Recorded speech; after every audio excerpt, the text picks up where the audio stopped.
where palsy shakes a few sad last grey hairs, where youth grows pale and spectre thin and dies, where but to think is to be full of sorrow and leaden-eyed despairs, where beauty cannot keep her lustrous eyes, or new love pine at them beyond tomorrow.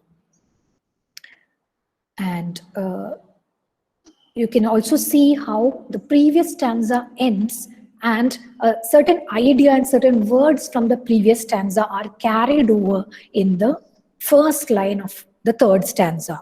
That I might drink and leave the world unseen, and with thee fade away into the forest dim. That is how the second stanza ended.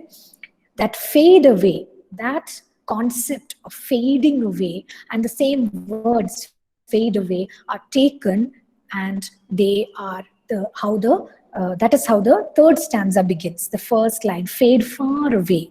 So there is a kind of continuity between the second and the third stanzas, and this is something that Keats does a lot in this ode. He creates a kind of continuity between the different stanzas by repeating certain words or certain ideas like this.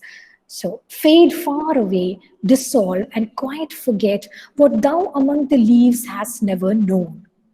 I wish I could drink some wine and listen to your song and fade away into the forest dim. I wish I could fade far away from my problems, from the world in which I live. I wish I could dissolve. I wish I could become nothing.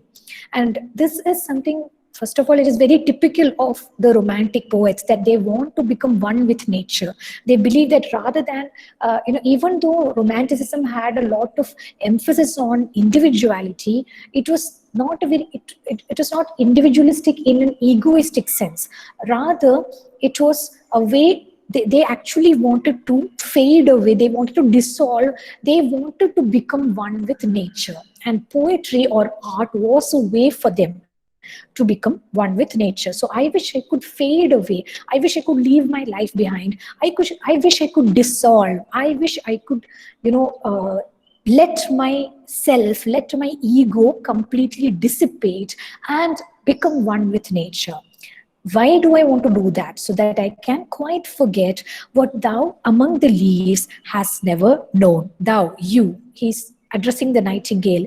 You who are among the leaves, you who are in the forest, you who are always part of nature, you have never known the sorrows that I have known. And I wish I could forget my own sorrows. I wish I could become like you. I wish I could unknow all my sorrows, all the sorrows of the world. And what are some of these sorrows? You know the biography of Keats, and we mentioned that this poem was written in 1819, which was considered his annus mirabilis, or his great year of miraculous year of writing poetry. And only 2 years later, in 1821, Keats dies. Keats passes away, and he was already suffering from tuberculosis, which is at that time tuberculosis was an extremely deadly disease. So he was suffering from tuberculosis. His parents died when he was young. His mother died of tuberculosis. And just before he wrote this poem, in around 1818, his younger brother Tom also died of tuberculosis. So the poet has lost many of his close relatives to tuberculosis, and he also knows that he himself is suffering from this deadly disease from which he is not going to recover. So that is one reason. His own awareness of his mortality and the loss of his brother, which happened very, very recently, just around the same time that he wrote this poem. Then again, as you know, he had a relationship with a young woman named Fanny Braun, and they were very much in love. However, because of his tuberculosis, they were unable to, come together and get married. And Keats actually went away to Italy, to Rome, to regain his strength. And there was an understanding between them that when he came back, they would get married. But for many years, actually, they met in 1818, and this was around the time when they were in a relationship, but they were not able to be happy in a relationship because of the awareness of Keats' illness. And many times he tried to break up with her because he felt that she deserved better than a sick man. But however, they continued that relationship, even though it was a very turbulent one. There are also a lot of different interpretations of this relationship, but initially people thought that Fanny was a person who did not deserve Keats, that she was somebody who could not understand him and support him and all that. But that was all proven to be wrong later. Uh, when the letters written by Fanny Brown to Keats's younger sister, Fanny Keats, she was also named Fanny. When those letters came out, it was very clear that there was a very passionate relationship, very supportive relationship between the two of them. But however, no matter all these reasons, they were still unable to be completely happy because Keats was ill and he was actually dying. Then another reason for his problems was that when his poems were beginning to be published, they were not at all appreciated by the critics. Initially, during Keats' lifetime, his poetry was not really appreciated by critics. It was only after his death that later his poems came to be really appreciated. So all these, and then he also had financial problems. He came from a lower class, working class background, and he always had that insecurity because most of the other romantic poets, like Shelley and Byron and all, they all came from the upper classes. They were all almost aristocratic, and he had this insecurity about himself that he came from a working class background, and because of many reasons, including his illness, and because his poems did not become successful in his lifetime, he also suffered from financial trouble. So all these are the different kind of troubles that the poet experienced in the world, and he's saying these kind of troubles, you, dear Nightingale, you who have been part of nature, have never had to experience the troubles of the world. And I wish I could listen to your music and fade away, dissolve into the forest, dissolve into the music, and become just like you, so that I can forget what you have never known. എന്തൊക്കെയാണ്? The weariness, the fever, and the fret, here where men sit and hear each other groan. The weariness, the fever, and the fret. Here means in the world of men, in the world where human beings, in the world which is inhabited by human beings, where human beings engage in all kinds of passionless transactions between each other. And what are the different things that they experience? The weariness. You feel very tired. You live in the world, you work very hard, but you never feel that you get anything worthwhile out of it. So you feel tired, you feel weary. The weariness, the fever. Fever could refer to his own illness, tuberculosis, but it could also refer to the feverish way in which people try to become successful in the world.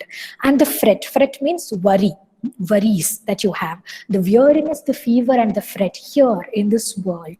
And this is how he describes the world, where men sit and hear each other groan. The world is just a place where men sit around, human beings sit around and listen to the groans of each other.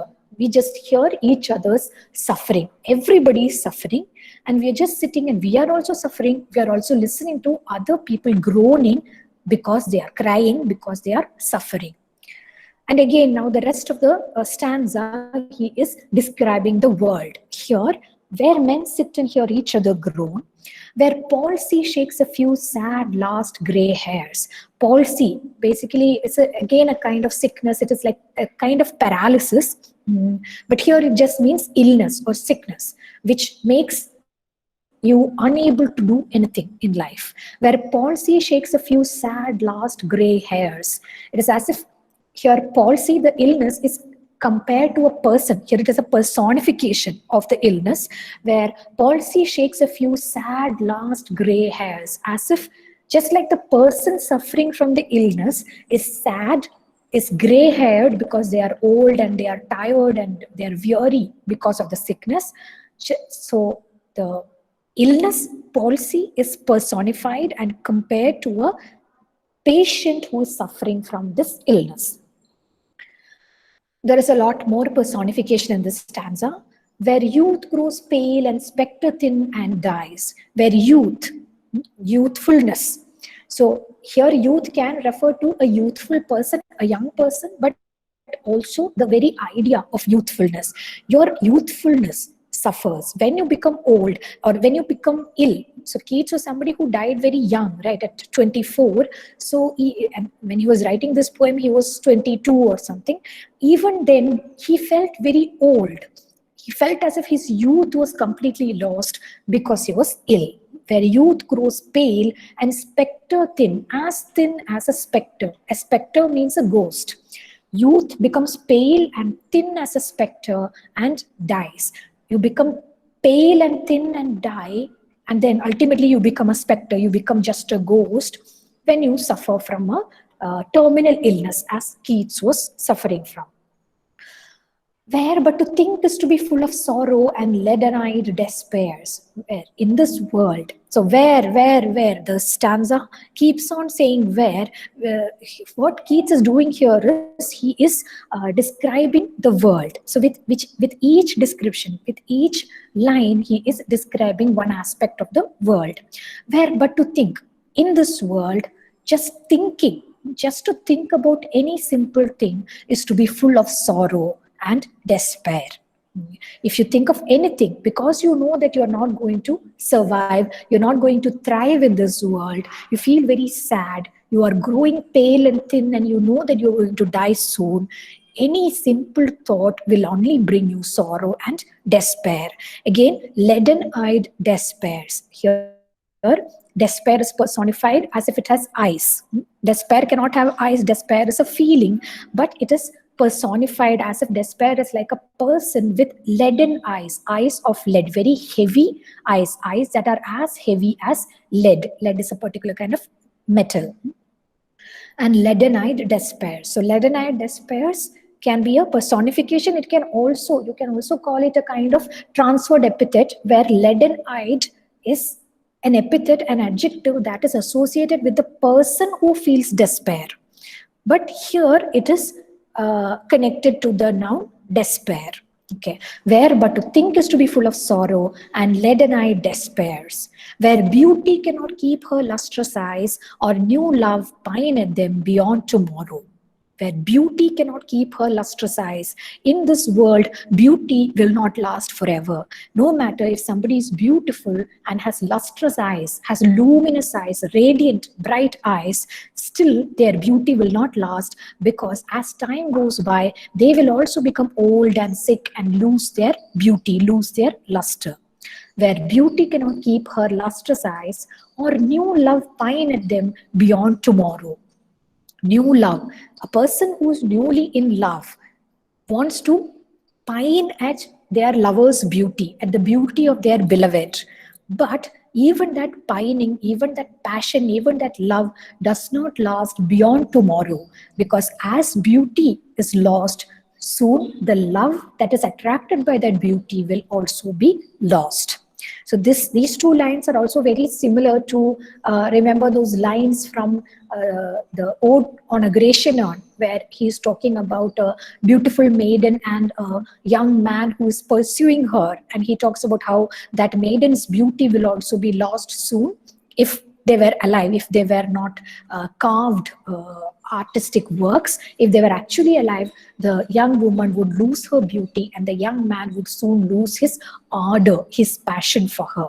So this is actually a very similar idea, where beauty cannot keep her lustrous eyes, or new love pine at them beyond tomorrow. And as you can see, beauty and love are also personified here, where beauty seems to be personified as a beautiful young woman, and new love is personified as a perhaps a young man who pines at the beautiful woman, who pines for this beautiful woman.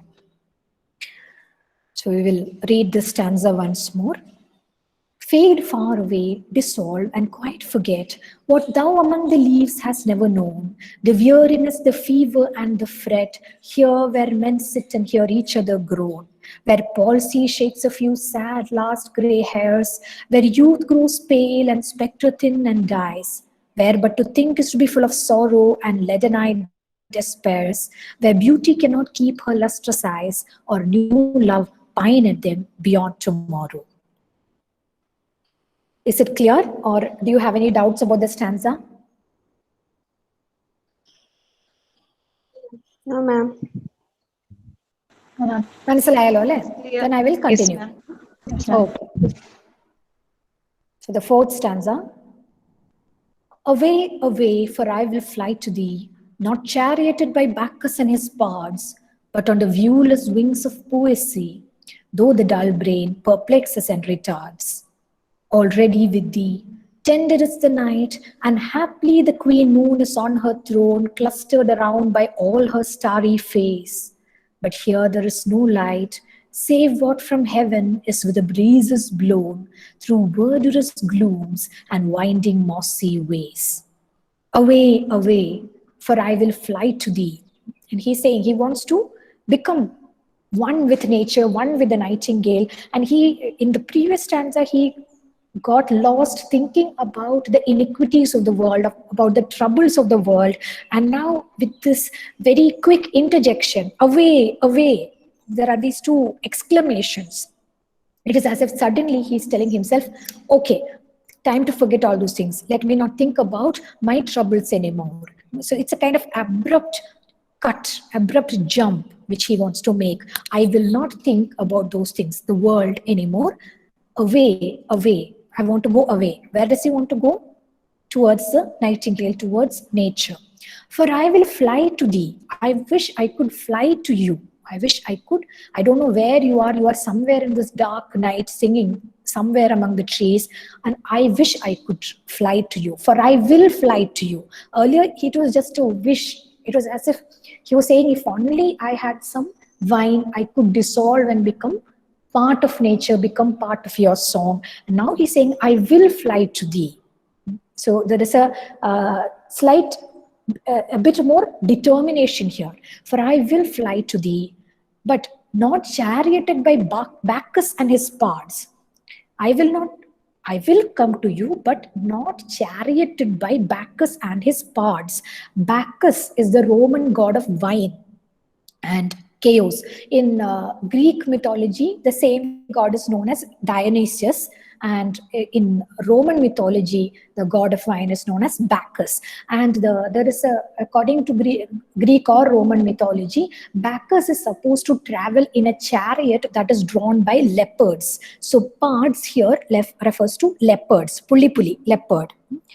For I will fly to thee, not charioted by Bacchus and his pards. So Bacchus, as Bacchus travels in a chariot drawn by leopards, angane alla, that is not how I want to come to you. Now, what does this mean? Bacchus is the god of wine, so that means, no, I know I don't. I know that I said I wish I had some wine and I could drink it and come to you. But that is not how I actually want to come to you. It is not through Bacchus, it is not through wine that I wish to become one with you, but on the viewless wings of poesy. Poesy? Poetry. Poetry will become my wings. And these wings are viewless. Nobody can see them. They are invisible. Viewless wings means invisible wings of poetry. Though the dull brain perplexes and retards, my brain feels dull. I feel perplexed. I feel confused. I feel retarded. That means I cannot do anything. I cannot progress any further. But on the viewless wings of poesy, I can actually fly to you. Already with thee, as soon as he determines that he will fly to the nightingale, he is already with the nightingale. And that is something that only poetry, here poetry can also refer to imagination.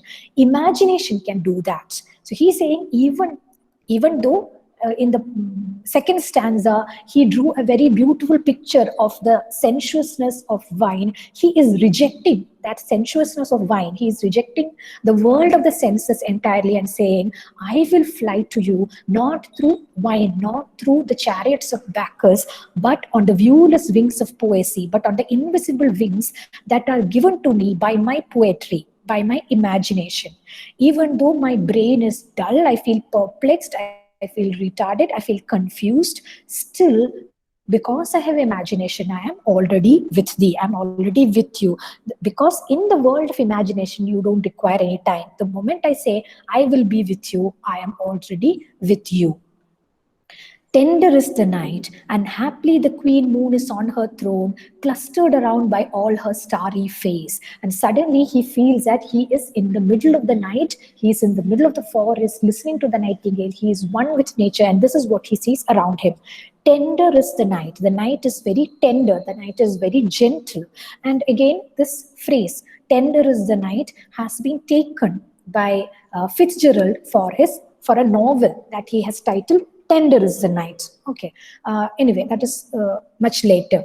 Fitzgerald was inspired by uh, Keats's poem, by the line from Keats's poem.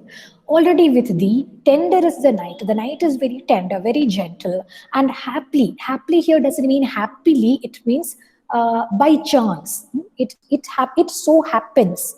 It happens that the queen moon is on her throne. So he can see the queen moon. That is the moon on her throne. Which is the throne of the moon? It is the sky. The moon is in the sky, looking like a queen sitting on her throne. Happily, the queen moon is on her throne. Again, personification. Clustered around by all her starry face. Clustered around the moon are her face. Fae actually means a fairy. F-A-Y, fae means a fairy. But here, the starry face, it is as if the moon is the queen of all fairies, sitting on her throne in the night. And all around her are her maids, her fairy maids, which are the stars. So, starry face. It is as if the stars are the fairy maids who are clustered around, crowded around the moon, who is sitting on her throne of night like a fairy queen. Tender is the night, and happily the queen moon is on her throne, clustered around by all her starry face.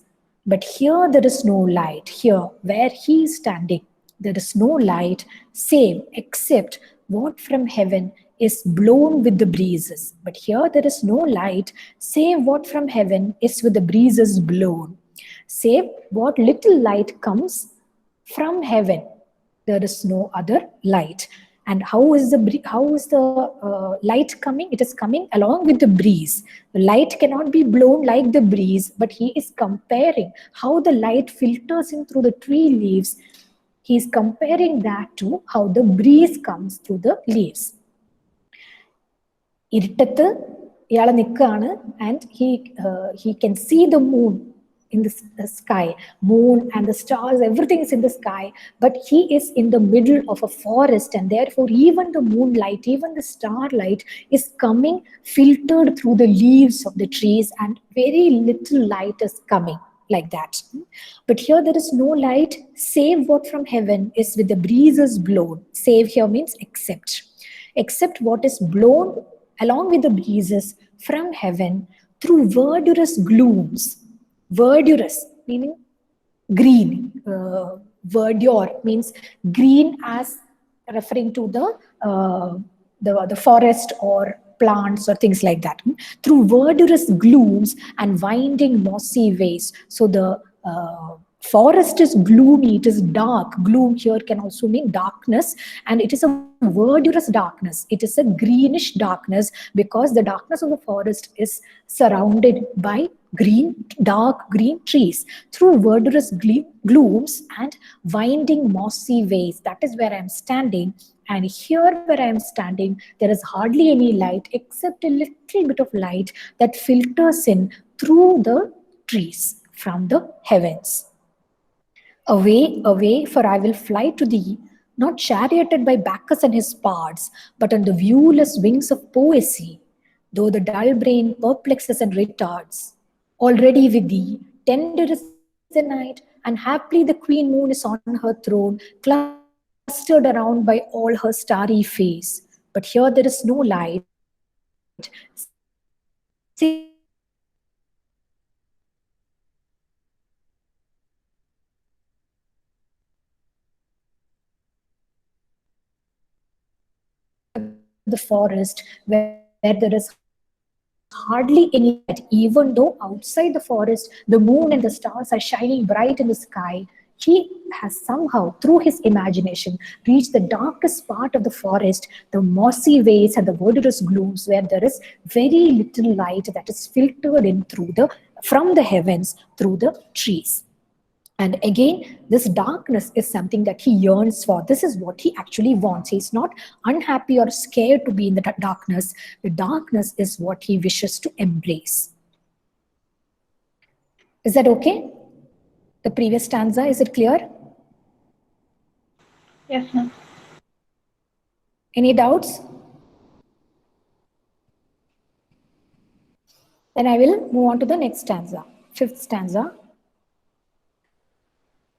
And here he continues to describe the place in the forest where he is standing, probably in his imagination. It is not very clear whether the poet is actually standing there or through his imagination he is visualizing a particular area in the forest. And now this is a stanza in which we can see a lot of other senses, especially the senses of color and smell. We can, especially the sense of smell is described in this particular stanza. I cannot see what flowers are at my feet, nor what soft incense hangs upon the boughs. I cannot see what flowers are at my feet, nor what soft incense hangs upon the boughs, but in embalmed darkness guess each sweet, wherewith the seasonable month endows the grass, the thicket, and the fruit tree wild. White hawthorn and the pastoral eglantine, fast fading violets covered up in leaves, and mid-May's eldest child, the coming musk rose, full of dewy wine, the murmurous haunt of flies on summer eves. I cannot see what flowers are at my feet because I am in the darkness. So there are flowers that are blossoming near me, around me, at my feet, but I cannot see those flowers. Nor what soft incense hangs upon the boughs. Boughs means the branches of the trees. Nor what soft incense hangs upon the boughs, the branches of the trees. So all around me, in the grass, at my feet, there are many flowers, but I cannot see what those flowers are. Again, around me, there are the boughs, the branches of the trees, from which again soft incense is hanging. Incense here, this is a usage that is very common to romantic poets. They use the term incense, and now today we use incense to refer to something else, some sweet smelling thing, what do you call it, this കുന്തിരിക്കം എന്നൊക്കെ നമ്മൾ പറയുമല്ലോ, അല്ലെങ്കിൽ ചന്ദനത്തിരി, ഇങ്ങനെയുള്ള സംഭവത്തിനാണ് നമ്മൾ incense എന്ന് പറയുക. But incense is used by romantic poets to refer to anything with a sweet smell. Nor what soft incense hangs upon the boughs. So some incense, something which is smelling very sweet. Again, he's referring to flowers. Some lovely flowers with a beautiful smell, beautiful fragrance is hanging upon the boughs, the tree branches around me. But I cannot see those. I cannot see either the flowers that are at my feet in the grass, which are maybe fallen in the grass. I cannot also see the flowers which are hanging upon the trees. All I know is that they are like soft incense. So he can touch the flowers and feel that they are soft, and he can inhale the fragrance and know that again the fragrance is soft. It is a very gentle fragrance. It is a very beautiful fragrance. I cannot see what flowers are at my feet, nor what soft incense hangs upon the boughs. But in embalmed darkness, guess each sweet. But I can guess that each flower is very sweet because of the smell of the flower. He cannot see. കാണാൻ പറ്റുന്നില്ല ഡാർക്ക്നെസ്സിലായതുകൊണ്ട്. He's in embalmed darkness. Again, embalmed here means balm. The word balm is again used by poets to refer to a soothing smell. And here embalmed darkness means a darkness that is like a balm, a darkness that is filled with a sweet smell. And what is the sweet smell? The smell of the flowers that are hanging on the trees or which are growing at his feet. So all around me there are flowers. I cannot see them because I am in the darkness, but it is an embalmed darkness. I can actually inhale the fragrance. I can feel the softness of the fragrance all around me, and therefore I am able to guess each sweet flower. because of its smell. Smell വെച്ചിട്ട് എനിക്ക് ഓരോ ഫ്ലവറിനെയും guess ചെയ്യാൻ പറ്റും. എൻ്റെ ചുറ്റും എന്തൊക്കെ flowers ആണുള്ളത് എനിക്ക് കാണാൻ പറ്റുന്നില്ല, but I can guess. Wherewith means with which each sweet with which the seasonable month endows the grass, the thicket, and the fruit tree wild. So all around me there is grass, there is thicket, that means bushes, and there are trees that bear fruit, wild fruit trees in the grass and the thicket, like bushes and the chuttum. All these are endowed, all these are gifted by the seasonable month. It is probably spring, which is the season of flowers, and the seasonable month, the season has gifted the grass, the thicket, and the trees with each sweet flower, and I can inhale the fragrance of each of these flower, and I can guess what each of these are. ഓരോ പൂവും ഗ്രാസിലുള്ളത് ഏതാണ്, ബുഷിലുള്ളത് എന്താണ്, ട്രീയിലുള്ളത് ഏതാണെന്ന് അതിൻ്റെ ഒരു പരിമളം കാരണം, അതിൻ്റെ ഒരു ഫ്രേഗ്രൻസ് കാരണം എനിക്ക് മനസ്സിലാക്കാൻ പറ്റുന്നുണ്ട്. And now he is listing which are the different flowers that he smells. White hawthorn and the pastoral eglantine, fast fading violets covered up in leaves, and mid-May's eldest child, the coming musk rose, full of dewy wine, the murmurous haunt of flies on summer eves. So these are the different flowers. Hawthorn, white hawthorn, it is a particular kind of flower. The pastoral eglantine, eglantine is a flower which you can see in pastoral conditions in the countryside. Fast fading violets covered up in leaves. Violets are another kind of flower, and they are fast fading.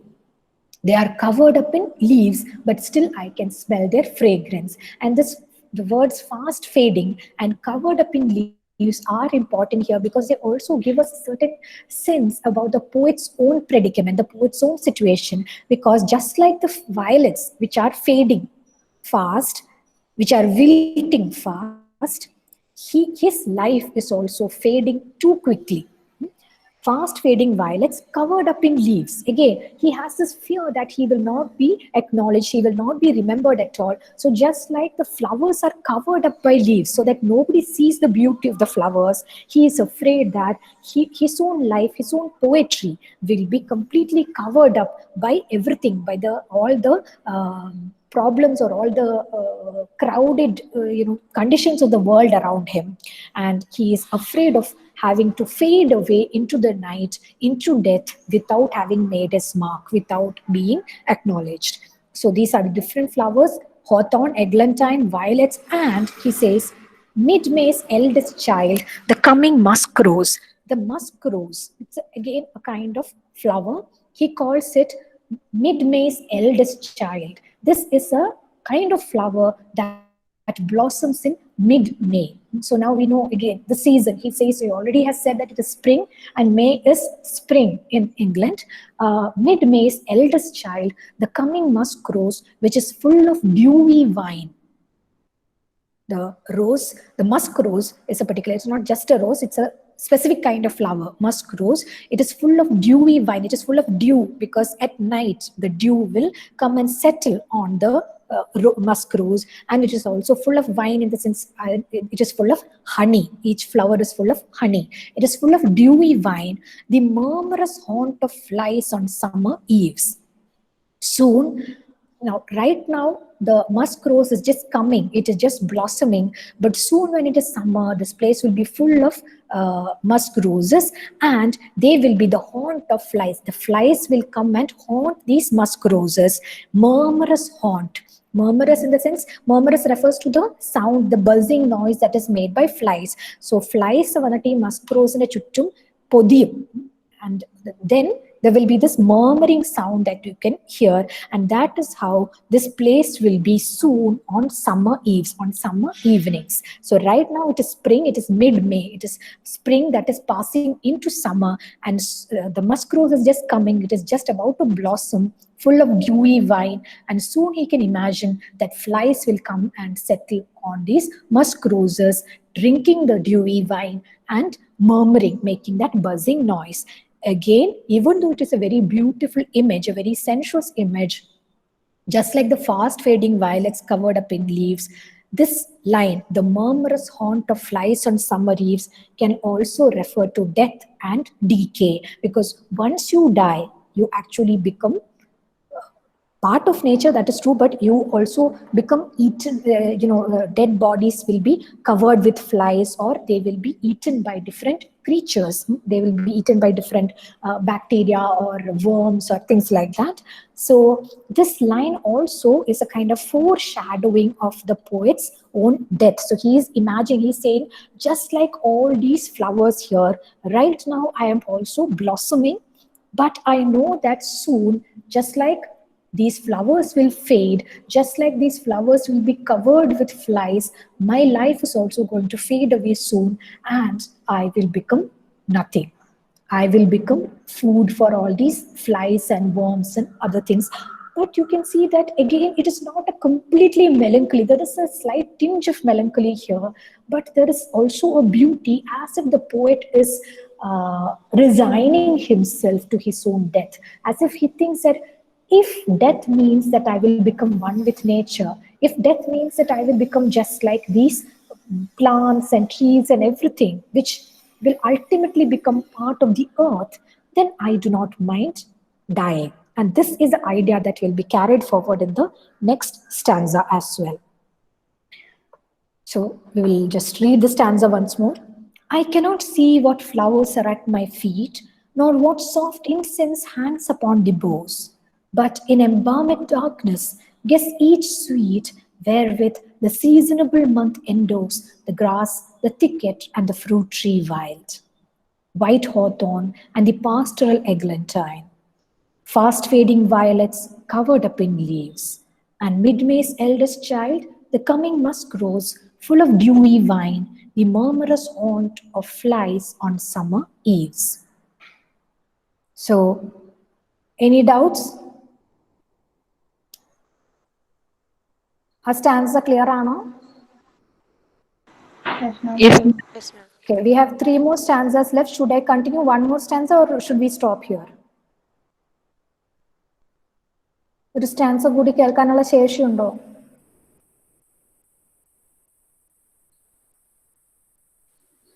Yes, ma'am. Today we discussed three stanzas. Now we have three left. So otherwise we can stop here and then we can uh, take the last three stanzas in the next class. എന്താ വേണ്ടേ?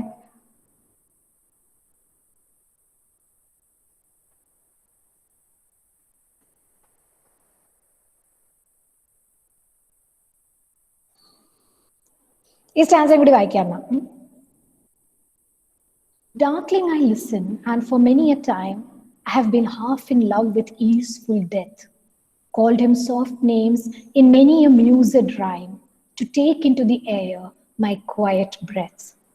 Now, more than ever seems it rich to die, to seize upon the midnight with no pain, while thou art pouring forth thy soul abroad in such an ecstasy. Still wouldst thou sing, and I had years in vain, to thy high requiem become a sword. Darkling I listen, and for many a time I have been half in love with easeful death. So in the darkness I stand and I listen. I am listening. What is he listening to? The song of the nightingale. So I listen to the song of the nightingale, and just as we mentioned in the previous